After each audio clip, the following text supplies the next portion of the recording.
मुसाफिर किस्त नंबर 55। मुसाफिर किस्त नंबर 55। मैंने अपना ढीला ढाला लिबास और बच जाने वाला सामान साईं जुगजीत शाह के मज़ार के पिछवाड़े वाले जंगल में छुपाया, ताकि वापसी पर अगर मुझे इस सामान को उठाने की मोहलत भी ना मिली तो ये फौरी तौर पर किसी की निगाह में नहीं आएगा। कोई 1 बजे का अमल था जब मैं जज्जी नाई और असलम मुगल के घरों का चक्कर काट कर यारन खान की उसी वरीज 2 मंजिला हवेली के अकब में पहुंच गया था। मैंने खाले का दिया हुआ खंजर निकाल कर हाथ में पकड़ा और 5 फीट ऊंची दीवार अबूर करके हवेली के अकबिलान में कूद गया। इस जानिब चमेली, मोर पंख, सरू और गुलाब के अनगिनत पौधे और घने दरख्त मौजूद थे, जिनसे बचकर चलता हुआ मैं हवेली की जानिब बढ़ता चला गया। पतला साफ होने की बदौलत सर्द रात के दामन में चांद का शोख उजाला फैला हुआ था। हर चीज़ साफ दिखाई दे रही थी। मैं झुके झुके अंदाज में कोस की शक्ल की वस्ती क्यारी में से गुजर रहा था कि मेरे कानों में बुल टेरियर कुत्ते की गुर्राहट पड़ी। यकलख्त मेरे असाब तन गए। दीवाने ने बताया था कि हवेली में 4 खूंखार कुत्ते शब भर दंदनाते रहते हैं। इन कुत्तों को वो लाहौर से अपने हमरा लाया था। मुझे इन कुत्तों का खातिर खा इंतज़ाम करना याद नहीं रहा था, अब पछता रहा था। गुर्राहट से अंदाज़ा हुआ था कि 1 या ज़्यादा कुत्ते मेरे कहीं करीब मौजूद थे। मैं संधे की बाढ़ में दुबक गया और खोजती नज़रों से चहारसू देखने लगा। अचानक मुझ पर उफ्ताद आन पड़ी। वो खासा कदावर और सेहतमंद कुत्ता था जो न जाने कहाँ से निकलकर मुझ पर कूद गया था। इसके पंजे तो चुस्त लिबास की वजह से मुझे जख्मी न कर सके, मगर इसके खूंखार दांत मेरे बाजू की मछली में पेवस्त हो गए। मैं वो मुश्किल दांत भींचकर चीख को दबाने में कामयाब हो सका। दर्द की तेज और कटीली लहर मेरे तन बदन में सरायत कर गई। इसके हलक से निकलने वाली डरावनी फरफराहट इसकी दहशत में इजाफा कर रही थी। मैंने उसे 1-2 मरतबा झटक कर अपने ऊपर से उतार फेंकना चाहा, मगर कामयाबी नहीं हुई। वो अपने जबड़े को झटके दे रहा था और इसके नुकीले दांत लम्हा बलम्हा मेरे गोश्त में घुसते जाते थे। ये सूरत हाल बहुत खतरनाक थी। मैंने अचानक पैंतरा बदला और इसे नीचे की जानिब झुकाते हुए खंजर की मदद से उसका नरखरा काट दिया। खून का फवारा निकला जो मेरी एहतियात की बदौलत सीधा ज़मीन पर गिरा। अगर मैंने इसे एक तरफ झुकाना दिया होता तो मेरा लिबास खून से तर हो चुका होता। इसके दांत मेरे बाजू में गड़े हुए थे। जो ही नरखरा कटा वो बुरी तरह तड़पा और मेरा मांस भी मोड़ता हुआ ज़मीन पर गिर गया। ज़ोर ज़ोर से झटके लेने लगा। मैंने बेसाख्ता कंधे से नीचे बाजू को थामा। मेरा हाथ चिपचिपा गया, खून बह रहा था। जलन और तकलीफ नाकाबिले बयान थी। मैंने हाथ की उंगलियां फैलाई, मुट्ठी बंद की और इत्मीनान की सांस ली कि आसाब कटने से बच गए थे। अभी मैं अपने बाजू पर पट्टी बांधने के लिए कपड़े की दस्तयाबी के बारे में सोच रहा था कि हवेली की जानिब की बाढ़ फलांग कर 3 सफेद जसीम कुत्ते क्यारी में आन कूदे। मैंने चश्मे ज़दन में सुंबल के बड़े दरख्त की तरफ छलांग लगाई और सारदा तने की 7 पुष्टि का दी। क्योंकि कुत्ते तादाद में 3 थे, इसलिए खुली जगह पर इनसे मुकाबला नहीं किया जा सकता था। खुद को अकल से महफूज करते ही मैं इनके इस्तकबाल के लिए खुद को तैयार कर लिया। लड़ाके कुत्तों ने खून की बू सूंघ ली थी, क्योंकि इनका अंदाज नहायत जारहाना था। वो गुर्राए बगैर मुझ पर हमलावर हुए। एक उछल कर मेरे मुंह तक आया, दूसरा गोली की तरह टांग को लपका और इससे मेरी दाहिनी पिंडली दांतों में जकड़ ली और दीवानावार भंबोड़ने लगा। तीसरा दिखाई नहीं दिया। मैंने चेहरे पर लपकने वाली की गर्दन पकड़ी और घुमाकर दूसरे की कमर पर दे मारा। फिर गर्दन छोड़े बगैर मैंने उसका नरखरा भी काट दिया। इसके हलक से दर्दनाक खरखराहट निकली। टेनिस बॉल की तरह उछलकर ज़मीन पर गिरा और लोटपोट होने लगा।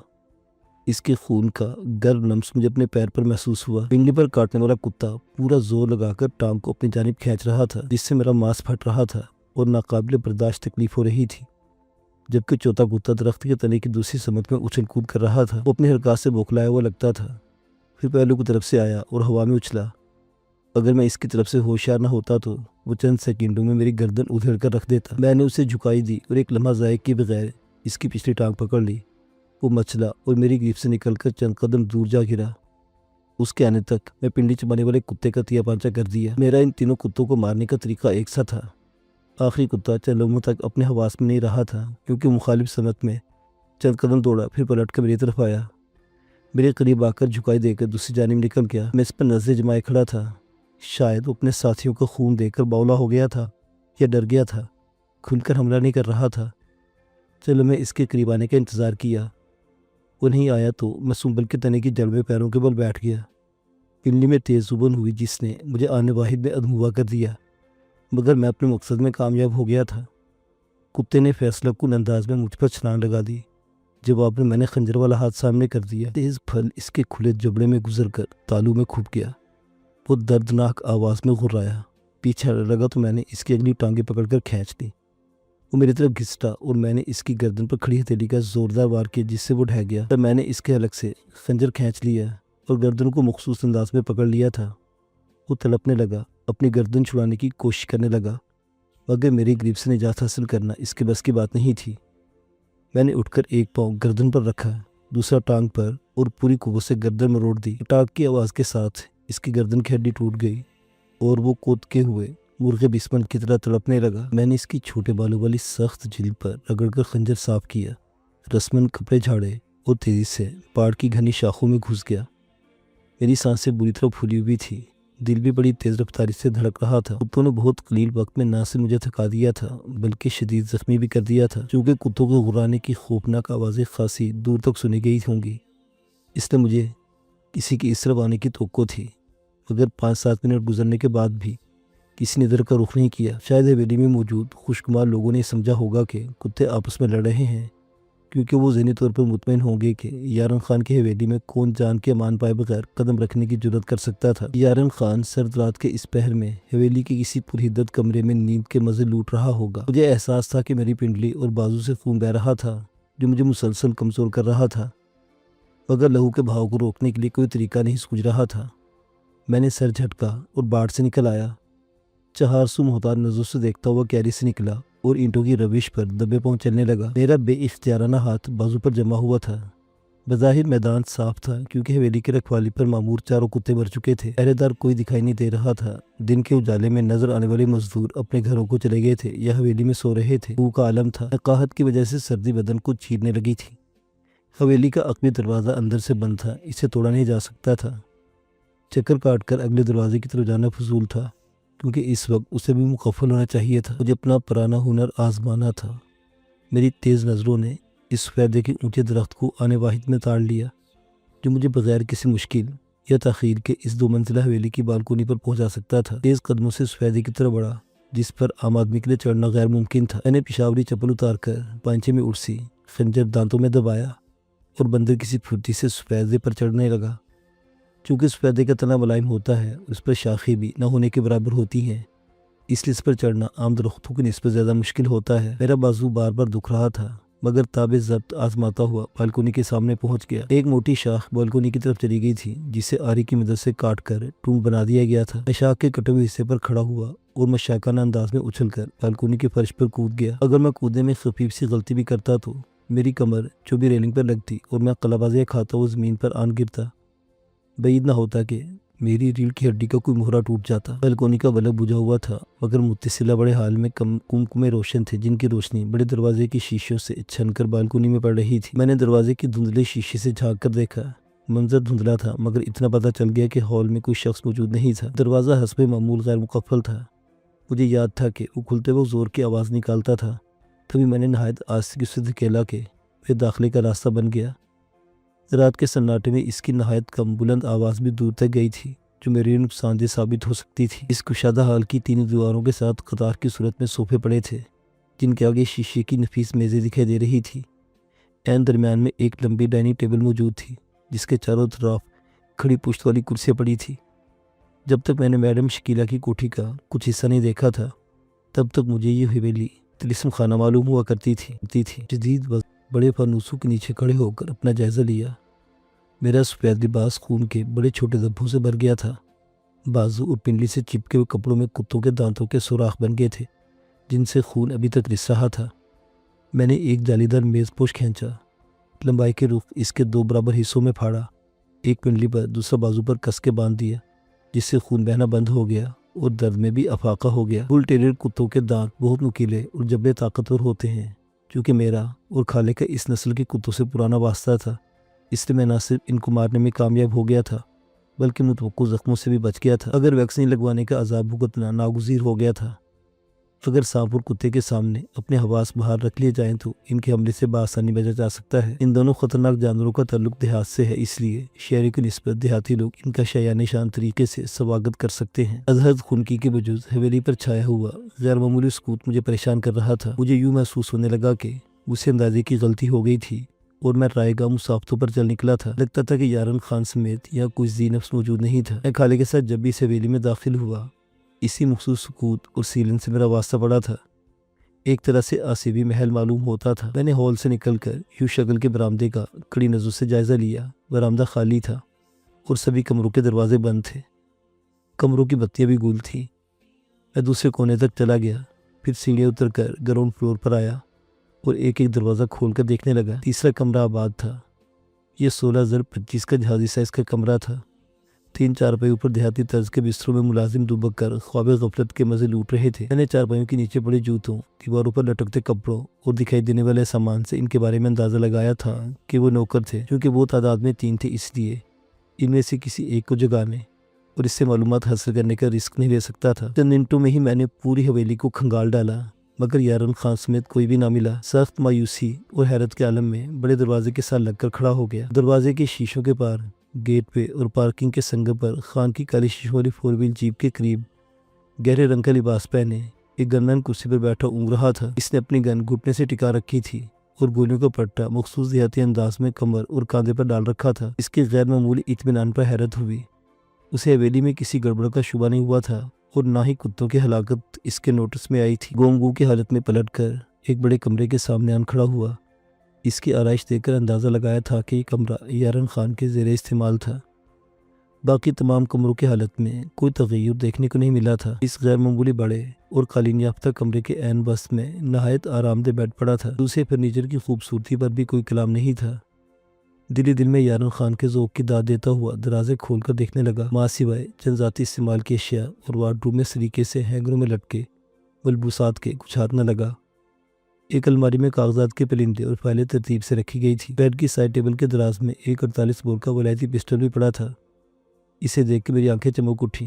جو ہی میں نے اس کی میگزین دیکھی، منہ بسور کر رہ گیا۔ میگزین خالی تھی۔ میں نے پسٹل دراز میں رکھ دیا، مایوسانہ انداز میں صوفے پر بیٹھ گیا اور سوچوں کے گھوڑے دوڑانے لگا۔ میں نے یارن خان کی گاڑی 3-4 مرتبہ آتی جاتی دیکھی تھی۔ میری دانش میں وہ حویلی کے اندر تھا۔ تلاشی کا ناکام عمل سمجھا چکا تھا کہ وہ یہاں نہیں تھا، کہیں اور شب بسری کر رہا تھا۔ فوری طور پر ذہن میں خیال ابھرا کہ وہ اپنے اسی نامعلوم ٹھکانے پر گیا ہوگا جیسے سیمو اور اماں کو رکھا ہوگا۔ از خود سر نفی میں ہلا کر میں نے اس خیال کو رد کیا۔ اسے بوڑھی عورت اور بچے کی رات سے کیا دلچسپی ہو سکتی تھی؟ کچھ بھی تو نہیں۔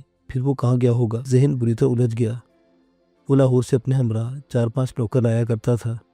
یا کہ مقامی ملازم بدستور حویلی کی دیکھ بھال پر فائز رہتے تھے۔ یعنی خان سمیت کم و بیش 7 سے 8 افراد کو اس وقت یہاں موجود ہونا چاہیے تھا، جن میں سے 4 دکھائی دیے تھے۔ باقی کہاں تھے؟ 3 خوابیدہ، ایک کاہل پہرے دار۔ میری چھٹی حص ذہن میں کچھ اوکے لگانے لگی۔ کوئی بہت بڑی گڑبڑ اپنا غیر عنوان احساس جگانے لگی تھی۔ بے اختیار کمرے سے باہر نکلا۔ اچانک ذہن میں تہہ خانے کا خیال ابھرا۔ بھئی نہ تک حویلی میں تہہ خانہ یا خفیہ کمرے واقع ہوں جن تک میری رسائی نہ ہوئی ہو۔ اس امکان کو مد نظر رکھ کر میں نے ایک مرتبہ پھر حویلی کا جائزہ لیا، مگر کوئی کلو نہ ملا۔ مایوس ہو کر فرسٹ فلور پر جانے کے ارادے سے سیڑھیوں کی طرف بڑھا۔ ایسے وقت میں مجھے قدموں کی مہوم سے چاپ سنائی دی۔ کوئی تھا، مگر کس طرف یہ اندازہ نہ ہو سکا۔ میں لپک کر سیڑھیوں کے قریبی ستون کے ساتھ چپک گیا۔ کان لگا کر آہٹ کی سمت کا تعین کرنے کے بعد بائیں ہاتھ گیلری پر نظریں مرتکز کر دی۔ تعجب کی بات تھی کہ میں اسی طرف والے سبھی کمروں کو خالی دیکھ چکا تھا۔ اچانک جنرل اسٹور ٹائپ کمرے کا دروازہ کھلا اور ایک لمبا شخص برآمد ہوا۔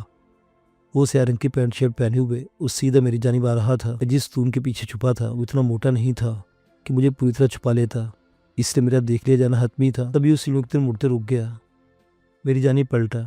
اسی وقت مجھے اس کے ہاتھ میں پکڑا ہوا لمبی نال والا خوفناک پستول نظر آیا اور میری سانسیں رکنے لگی۔ وہ ایک قدم بڑھ کر رکا، پھر بجلی کی سی تیزی سے اچھل کر دیوار کی اوٹ میں چلا گیا۔ کیونکہ میں اس کے نشانے کی زد میں نہیں تھا، اس لیے غربائی آواز میں بولا، کون ہو تم؟ میں نے اپنے وجود کو مزید سمیٹنے کی کوشش کی۔ جواب نہ پا کر اس کا لہجہ مزید درست ہو گیا، ہاتھ اٹھا کر سامنے آ جاؤ ورنہ گولی مار دوں گا۔ وہ دکھائی نہیں دے رہا تھا، مگر مجھے اس کی جائے موجودگی کا علم تھا۔ مجبوری یہ تھی کہ میں اس پر حملہ نہیں کر سکتا تھا۔ خوف بھی لاحق تھا کہ وہ کسی کو آواز دے کر نہ بلا لے۔ میں نے فوری طور پر فیصلہ کرتے ہوئے دائیں ہاتھ جس بھری اور بجلی کی تیزی سے اگلے ستون کے پیچھے پہنچ گیا۔ اسے فائر کی مہلت نہ ملی۔ چیخ کر ٹھیک پنجابی میں بولا، رک جاؤ ورنہ مارے جاؤ گے۔ ہم دونوں کی پوزیشن ایک سی تھی۔ اس کے پاس پسٹل تھا، مگر میں نشانے کی زد میں نہیں تھا۔ اس خوف کی بدولت سامنے نہیں آتا تھا کہ میں اس پر فائر نہ کر دوں۔ چوروں کی طرح حویلی میں آنے والا خالی ہاتھ ہونا بعیداز قیاس تھا۔ اس نے بڑی احتیاط سے گیلری میں جھانکا۔ سینوں کے پرے چھت پہ نصب بلب نے اس کا سر کا سایہ دیوار پر بنایا۔ मैंने दबी आवाज़ में कहा, हिम्मत है तो सामने आओ, पार करो। ये छुप कर धमकियाँ देने वाले बुज़दिल होते हैं। वो नादान नहीं था कि मेरे जोश दिलाने पर कमीनगाह से निकल आता बोला, तुम यहाँ क्या कर रहे हो? यही सवाल मैं तुमसे करता हूँ। इसने जवाबन गाली दी। वो दीवार से पुष्टिका खड़ा था। दीवार पर वक्फे वक्फे से नजर आने वाला साया इसकी बेचैनी की खबर दे रहा था। जो ही साया ओझल हुआ, मैंने अगले स्तून की जानिब छलांग लगा दी। इसने भी शायद अपनी पोजीशन बदलने की ठानी थी, क्योंकि इसने फिर नहीं झांका था। मुझे अंदेशा हुआ कि वो सीढ़ियाँ चढ़कर फर्स्ट फ्लोर पर न चला जाए। वहाँ से वो मुझे बआसानी निशाना बना सकता था। यूँ शक्ल की वाली मंजिल के बरक्स फर्शी मंजिल जीरो शक्ल में तामीर की गई थी। एक दरवाज़ा अकब में खुलता था, जबकि अगली जानिब मेन गेट था जिसके बाहर गनमैन बैठा हुआ था। इसने यकीनन मेरा और लंबे तलम्बे नवारिद का बाहमी मुकालमा सुन लिया होगा और चाकू चुबंद हो बैठा होगा। मैं उधर का रुख करके इसकी गोली का निशाना बन सकता था, जबकि अकबी दरवाजे या बारह मंजिल पर जाने के लिए इसी गैलरी से गुजरना पड़ता था जिसमें पिस्तौल बरदार दुश्मन छुपा हुआ था। ये ख्याल बरकी कोंदे की तरह जहन में लपका के इस हवेली के नीचे कोई तहखाना वाक़ था जिससे निकल कर वो गैलरी में आया था। वो किसी ज़रूरत के तहत निकला था या मेरी सुनगुन पर आया था, सरे दस ये तखसीस नहीं की जा सकती थी। तलवों में 3-4 स्तून अबूर करके बरामदे के आखिरी सिरे पर पहुंच गया। मेरी हालत उस परिंदे की सी थी जो अपनी हिमाकत की वजह से पिंजरे में फंस जाता है। मैंने एक ज़रा ठहर कर अपने तने हुए असाब को ढीला छोड़ा, लंबी लंबी सांसें ली और ख़ुद पर काबू पाने की कोशिश की। इस नामसाइद कैफियत में पाँव गर्म और सर ठंडा रखने में ज़िंदगी का राज मुज़मिर था। पिस्तौल बरदार की तेज़ चीखती आवाज़ बलाई मंजिल से हवेली के सन्नाटे का कलब चीर गई। और गनमैन दरवाज़ा खोल कर अंदर आ। कोई चोरू चक्का नीचे छुपा हुआ है। मैंने ऊपर देखा, वो दिखाई नहीं दिया। बाएं हाथ गैलरी से गनमैन नमूदार होने वाला था, जो अंदर दाखिल होते मुझे देख लेता और फायर कर देता। स्तून से हटकर इसके इस्तकबाल के लिए नई पोजीशन लेता तो पिस्तौल बरदार की गोली का शिकार हो जाता। ऐसे ही वक्त में बैरूनी दरवाज़ा खुलने से पैदा होने वाली तेज़ चरचराहट कानों में पड़ी। मेरे आसाब यकबारगी तन गए। मैंने गेट और बरामदे के फासले, कदमों की चाप और गेट खुलने की आवाज़ को ज़हन में सजाकर इसके नमूदार होने के लम्हे का तयन किया, सांस रोकी और लंबी जज़्ब भरने के लिए खुद को तैयार कर लिया। मेरा अंदाज़ा काबिल फ़ख्र था कि जो ही इसने बरामदे में कदम रखा मैं इस पर फिर पड़ा। इसे गन सीधी करने और फायर करने की मोहलत न मिली और मेरे बाजू का शिकंजा इसकी गर्दन के गिर्द हायल हो गया। खंजर की नोक इसके पहलू से लग गई। खुदाया, खबरदार को हरकत की तो गर्दन की हड्डी तोड़ दूंगा। साथ ही मैंने हाथ का दबाव बढ़ाया। इसकी आंखें फैल गई और भींची आवाज़ में बोला, तुम कौन हो? वो मुझे पहचान नहीं सकता था, मगर मैंने उसे पहचान लिया था। वो मौलादाद उर्फ दादू मुहाना था, जिसका पूरा ख़ानदान सरदार हयात खान की हवेली और अस्पताल के दरमियान कच्चे घरों में रहाइश पजीर था। वो लड़ाई भड़ाई वाला बंदा नहीं था। फिर न जाने क्यों बड़े खान ने उसे गनमैन बनाकर हवेली के बाहर तैनात कर रखा था। मैंने सर्द लहजे में कहा, गन फेंक दो। इसकी गिरफ्त गन पर ढीली पड़ गई। मैंने फर्श पर गिरने वाली गन को पाँव की मदद से अपनी जानिब खींचा। ऐसे ही वक्त में हवेली के दरो दीवार फायर की खौफनाक आवाज़ से लर्ज उठे। मुझे फिलफौर समझ न आई कि फायर किस पर किया गया था, मगर दूसरी गोली फिर बाजू को छूती हुई पहलू से निकल गई। तेज़ जलन हुई, दिल धक से रह गया। फायर की आवाज़ से आया था कि गोली पिस्तौल से नहीं, किसी गन से चलाई गई थी। गोली चलाने वाले के नज़दीक शायद दादू मुहाने की कोई अहमियत नहीं थी, तभी इसने फायर करते हुए इसकी परवाह नहीं की थी। मैंने गन उठाने में वक्त ज़ाया न किया और दादू को धकेलता हुआ एक मरतबा स्तून की ओट लेने में कामयाब हो गया। सरगोशी के अंदाज में इसे धमकी दी, अगर वो ऐसी वैसी हरकत करेगा तो दोनों तरफ से आने वाली मौत इसे गले लगा लेगी। पलाई मंजिल से स्तून पर 2-3 फायर हुए। खुशबख्ती से हम दोनों बिल्कुल महफूज रहे, वगरना स्तून की चौड़ाई न काफ़ी होने के सबब हमारे जिस्मों के कुछ हिस्से बाहर झलक रहे थे। दादू मेरे शिकंजे में बुरी तरह फंसा हुआ था, मगर जो ही मेरी तवज्जो फायरिंग पर मबजूल हुई, उसने ना सिर्फ नाकाबिल बयान फुर्ती से पैंतरा बदला, बल्कि मेरा खंजर वाला हाथ भी कलाई से थाम लिया। मेरे समझ से पेशतर इसने कोहनी पूरी कुव्वत से मेरे पहलू में मारी। सर्ब शदीद थी। मैं ओह की आवाज़ निकाल के बेख्तर झुका। दादू मुहाना हलक के बल चीखा, गोली न चलाओ साहिब, मैंने चोर को काबू कर लिया है। मैंने जूते बिजली की सूरत से मुक्का इसकी टांगों के बीच मारा, साथ खंजर वाले हाथ को झटका दिया। इसके हलक से घुटी घुटी चीख निकली। वो कमर के बल स्तून से टकराकर फर्श पर गिर गया। इसने मेरी कलाई मुक्का लगते ही छोड़ दी थी। मैं स्तून की ओट में रहता वो उछलकर उस पर कूदा। मेरे दोनों घुटने इसके कंधों पर लगे। जो ही मेरे कदम ज़मीन को छुए मैं उछलकर खड़ा हो गया। मैं अपना वार दोहराना चाहता था, मगर वो आबे माही की तरह तड़पता हुआ स्तून से कई फीट दूर फर्श पर फिसल गया। मैंने खुद को बदिक्कत इसके पीछे जाने से रोका, वरना गोली का निशाना बन जाता। वो तादेर नहीं उठा, न हिला जुला, जैसे बेहोश हो गया हो। ये भी गनीमत था, वगरना इसकी गन इससे कुछ फासले पर पड़ी थी। जिसे उठाकर मुझ पर फायर कर सकता था। हवेली का सुकून जैसे फिर लौट आया। फायरिंग की आवाज़ नूरपुर के घर घर तक पहुंची थी, मगर हस्बे रवायत किसी में हवेली की तरफ आने की जरूरत नहीं थी। मेरा दिल धड़कने लगा। समझ नहीं आ रहा था कि लंबा तिरंगा पिस्तौल वाला और नदीदा गनमैन फायरिंग को मुझ पर काबू पाने की किस तरकीब पर अमल पैरा हो गए थे। पिया जी ने मुझे समझाया था कि एक लम्हा, फैसला और इस पर जानो तन से फौरी अमल जिंदगी की तरफ लौटाता है, कश्मकश मौत की तरफ धकेलती है। मैंने पिया की नसीहत पर अमल किया और दीवानावार दौड़ पड़ा। दादू मुहाने के बेहिस्सों के जिस्म को फलांगता हुआ गैलरी में घुस गया। मुझ पर खिलाफ तो फायर नहीं हुआ। भागते हुए झुककर दादू मुहाने की डबल बैरल वाली गन को उठाने की कोशिश की। एक पल को हाथ जमा, मगर फौरन फिसल गया। मैंने रुकने का खतरा मोल नहीं लिया और लंबी जकंद भरकर खुला हुआ मेन गेट अबूर कर गया। मैं इस असीबी जंगले से निकल आया था जिसमें अपनी हिमाकत के सबब जा फंसा था। सीढ़ियाँ उतरते ही दायां हाथ मुड़ा और इमारत के साथ साथ दौड़ता चला गया। नुक्कड़ पर एक लम्हे को रुककर पलटा, देखा मैदान साफ था, मगर ज्यादा देर साफ रहने वाला नहीं था। इमारत की जड़ में बने हुए कंक्रीट के 2-2.5 फीट चौड़े रास्ते पर दौड़ता हुआ हवेली के अक़ब में आ गया। मेरे सामने वही क्यारियां थीं जिनमें से एक क्यारी में मुझ पर कुत्तों ने हमला किया था। मैं बोतल बुर्श के एक कम्बुलन दरख्त के नीचे सांस लेने को रुका। दरख्त के नीचे 2 झाड़ीदार मोक पंख देखते ही इनके बीच दुबक गया। अब मैं फौरी तौर पर किसी को नजर नहीं आ सकता था। ऐसे ही वक्त में नूरपुर की मस्जिद के स्पीकर शू शू की आवाज़ निकालते हुए बेदार हो गए। फिर बाजुबान मुल्ला हंगामे ऐलान होने लगा कि सरदार यारम खान की हवेली की जानिब से फायरिंग की आवाज़ सुनी गई है। लोग अपने हथियार संभाल कर घरों से बाहर निकल आए ताकि डाकुओं को घेरा जा सके। मेरे लिए एक और मुसीबत खड़ी होने वाली थी। मैं शहरियार नजर आता तो बिफरे हुए नूरपुर से बच सकता था, मगर गुलाब खान दिखाई देता था। अगर हथियारों से लेस लोगों के हत्थे चढ़ जाता तो वो अनफान मेरा भूलकस निकाल देते। चंद मिनट गुजरे होंगे कि फ़ज़ा पुरजोश नारों और हवाई फायरिंग से गूंजने लगी। मैं हवेली के अंदर गैर महफूज था तो बाहर मौत मेरी मुंतज़िर थी। ऐसे ही वक्त में कंक्रीट के पट्टी नुमा रास्ते पर भारी बूटों की आवाज़ उभरी। मेरे पीछे आने वाला अकेला था। वो हवेली के नुक्कड़ से बरामद हुआ तो पता चला कि मेरे ताकू में वही लंबा तिरंगा पिस्तौल बरदार था जो गैलरी से निकलकर मेरे पीछे लगा था। मेरे आसाब में बिजली से भर गई। जो ही वो बोतल बुर्श के दरख्त तले पहुंचा, मैंने इस पर छलांग लगाने में लम्हा भर की ताख़ीर नहीं की। वो चौकस तो था मगर मार खा गया। वो मेरा कभी धक्का खाकर बुरी तरह दीवार से टकराया। इसके समझने से कबल ही मैंने खंजर वाला हाथ हवा में लहराया, चाहा कि इसके पेट में खंजर घोंप लूँ, मगर वो बिल्ली किसी तेज़ी से दीवार के साथ करवट बदल कर परे हट गया। खंजर टीपदार दीवार से टकराया, हाथ को चोट लगी। एन इसी लम्हे मुकाबिल ने मुँह से है कि लंबी आवाज़ निकाली। एक टांग पर उछला, इसके हवा में उड़ते हुए पैर की ज़ोरदार ज़रब मेरे हाथ पर पड़ी। यूँ लगा जैसे मेरे हाथ की हड्डियाँ टूट गई हों। खंजर हाथ से छूटकर उड़ता हुआ मोर पंखों में जा गिरा। मैं बेसाख्ता हाथ थाम कर दोहरा हुआ। इसका ज़ोरदार मुक्का मेरी कमर पर लगा। इसका बदन फुलादी था, ज़रबे कारी। वो पिछाता था। जब मैंने अचानक इसकी जानिब झुका, अपना कंधा इसके दोनों टांगों के बीच डाला और बदन की तमाम तर ताकत बेकार लाता हुआ खड़ा हो गया। मेरे कंधे की ज़रब और हवा में उठकर ज़मीन पर गिरने के गैर मुतवक्को अमल ने इसे बौखलाहट का शिकार कर दिया। इसकी उंगली का दबाव अज़कू ट्रैगर पर बढ़ गया और गोली चल गई। गोली दीवार पर लगी।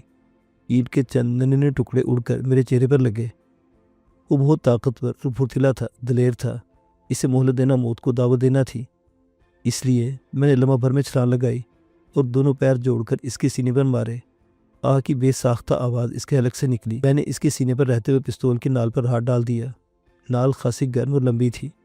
इसने दूसरा हाथ मेरी कमर के नीचे रखा और ज़ोरदार धक्का दिया। मैं तवाज़ुन बरकरार न रख पाते हुए फर्श पर गिरा। इत्तफाक से मेरा घुटना पिस्तौल पर लगा। चोट आई, जख्मी पिंडली दुख गई। इसका हाथ भी पिस्तौल फर्श में पिस गया। तभी सिसकी लेकर मचला और इसने अपना घुटना मेरी कमर में रसीद किया। मेरा सर दीवार से टकराया। 14 तबक रोशन हुए, मगर मैंने फ़ौरन पहलू बदला। पैरों के बल 2-3 फीट उछला और धप से पिस्तौल पर कूद गया। वो पिस्तौल खींचने चाह रहा था कि उफ्ताद पड़ गई। इसके हलक से निकलने वाली तेज़ सिसकी ने बावर कराया कि इसके हाथों की 2-4 हड्डियाँ ज़रूर टूट गई होंगी। तड़प कर उठा और दीवानावार मुझसे लिपट गया। मुझे फ़ौरन एहसास हो गया कि पिस्तौल इसकी गिरफ्त से निकल गया था। इसने मुझे बाहों में जकड़कर ज़ोर से भींचा। फुलादी गिरफ्त की बदौलत मेरी सांस घुटने लगी। मैं अपने दोनों मुक्के इसके दोनों जबड़ों पर मारे, मगर इसकी गिरफ्त मज़ीद सख्त हो गई। यूँ लगा जैसे वो बाहों में भींचकर मेरा दिल फाड़ने का इरादा रखता था। मैंने इसके चेहरे पर हाथ जमाए। जब तक वो संभलता मेरा वार चल गया। मेरी उंगलियां इसकी दोनों आंखों में चुभ गई वो दर्द से बिलबिला उठा, मुझे छोड़कर झटके से पीछे हटा और आंखों पर हाथ रखकर बैठता चला गया। मैंने घूमकर उसकी गर्दन पर लात जमाई। वो पहलू के बल गिर गया। इसके हाथ वो दोस्तों सख्ती से आंखों पर चिपके हुए थे। मैंने फिलफोर पिस्तौल की तलाश में नज़र दौड़ाई। वो दीवार की जड़ के साथ पड़ा था। मैंने लपक कर उठा लिया, तेज़ी से इसके अक़ब में आया और गर्दन में नाल चुभोते हुए सर्द लहजे में कहा, तुम्हारा खेल ख़त्म हो गया प्यारे, अब कोई हरकत ना करना वरना जान से हाथ धो बैठोगे।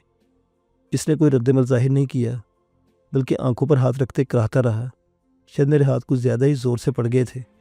मैंने उसे संभलने का मौका दिया। वो संभल गया, अपनी पोजीशन समझ गया तो शिकस्त अंदाज में बोला, तुम कौन हो और क्या चाहते हो? मैंने काहे अंदाज में इर्द गिर्द देखा। हवेली के अंदर खामोशी थी। सामने सड़क की तरफ से लोगों के ऊंचा ऊंचा बोलने की आवाज़ें सुनाई दे रही थी। मैंने अपने लहजे को मज़ीद संगीन बनाते हुए कहा, यार खान कहाँ छुपा है? वो बीचे बीचे अंदाज में बोला, तो यहाँ नहीं है, कहीं गया हुआ है। कहाँ? मैंने पिस्तौल का दबाव बढ़ाया। पता नहीं, शाम को गया था। इसकी आवाज़ से जाहिर था कि इसने थी, मगर मैं पूरी तरह होशियार था। वो मुझे ऊँचा देने के लिए ये अंदाज़ इख्तियार कर सकता था। मैं खुर्राया, बकुमत सच बोलो, कहाँ है वो? मुझे नहीं मालूम, इसने सख्त लहजे में कहा। मैंने फैसला कुन अंदाज में कहा, 3 तक गिनूंगा, फिर घोड़ा दबा दूंगा। 1 2। इसने जल्दी से कहा। वो नीचे है बेसमेंट में, मगर तुम कौन हो? तहखाने का रास्ता किधर है? मेरी आवाज़ में मौत की आमेज़िश खुल गई। स्टोर रूम में। अगर तुम रास्ता नहीं खोल सकते, खोल भी लो तो बेसमेंट से जिंदा बाहर नहीं आ सकते, इसने एक ही सांस में कहा। ऐसे में हवेली से किसी ने सड़क पर इकट्ठे होने वाले लोगों को पुकारा और ताकुमाना अंदाज में यारन खान का हुक्म सुनाया। बड़ा खान कहता है कि तुम लोग अपने अपने घरों को लौट जाओ, यहाँ खैर सल्ला है, जाओ शाबाश। बोलने वाले ने इस सालान को 2 मरतबा दोहराया, जिसके नतीजे में ऐसी आवाज़ें सुनाई दी जिनसे आया था कि हथियार संभाल कर हवेली की तरफ आने वाले तबसरे करते हुए वापस होने लगे थे। मैंने अपने शिकार को कॉलर से पकड़कर उठाया, इसकी कमर में बाजू हमाइल किया, पिस्तौल की नाल रील की हड्डी पर टिकाई और सख्त लहजे में कहा, चलो मुझे हवेली के अंदर ले चलो, देखी तो सही बेसमेंट में ऐसा क्या है जिससे डरा रहे हो? हरी अब मस्ती करोगे तो गोली सीधी रील की हड्डी में घुस जाएगी, रील की हड्डी में घुस जाएगी।